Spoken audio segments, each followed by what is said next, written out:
आइए दोस्तों, एक सावन का महीना चल रहा है तो आइए एक भोले बाबा का भजन मैं आप लोगों को सुना रहा हूँ। उसमें जो गलतियाँ उसे माफ़ करिएगा। गाना इस प्रकार है।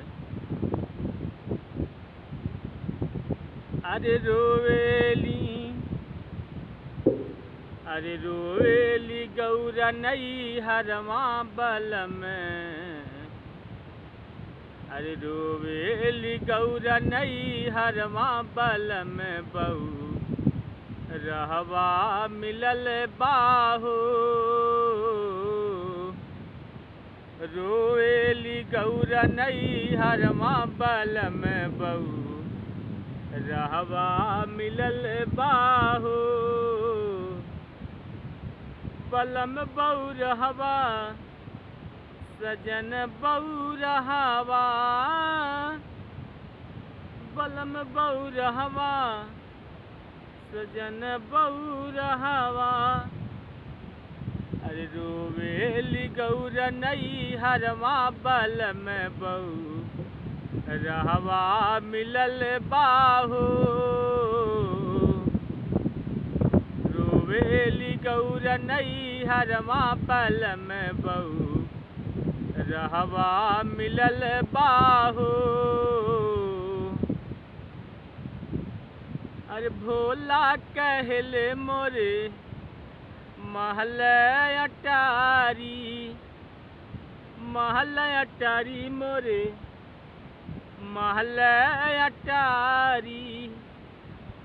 भोला कहले मोरे महल अटारी। महल अटारी मोरे महल अटारी। अरे इहवा त टूटही मरैया बल में बहू रहवा मिलल बाहो। इहवा त टूटही मरैया बल में बहू रहवा मिलल बाहो। बलम बहू रहवा सजन बहू रहवा। बलम बहू रहवा सजन बहू रहवा। अरे रोवेली गौरा नई हरमा बल में बहू रहवा मिलल बाहो। भोला कहले मोरे हाथी घोड़ा। भोला कहले मोरे हाथी घोड़ा। हाथी घोड़ा मोरे हाथी घोड़ा। अरे इहवा त बसहा बैलवा बल में बहू रहवा मिलल बाहो। रोवेली गौरा नई हरमा बल में बहू रहवा मिलल बाहो। बलम बहू रहवा सजन बहू रहवा। बलम बहू रहवा सजन बहू रहवा।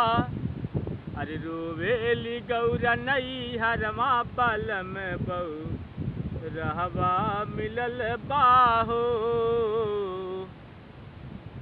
भोला कहले मोरे धान गेहुआ। भोला कहले मोरे धान गेहुआ। धान गेहुआ मोरे धान गेहुआ। अरे इहवा त भंगिया के झोला बल में बहू रहवा मिलल बाहो। रोवेली गौरा नई हरमा बल में बहू रहवा मिलल बाहो। बलम बहू रहवा सजन बहू रहवा। बलम बहू रहवा सजन बहू रहवा। रोएली गौरा नई हरमा पल में बहू रहवा मिलल बाहो।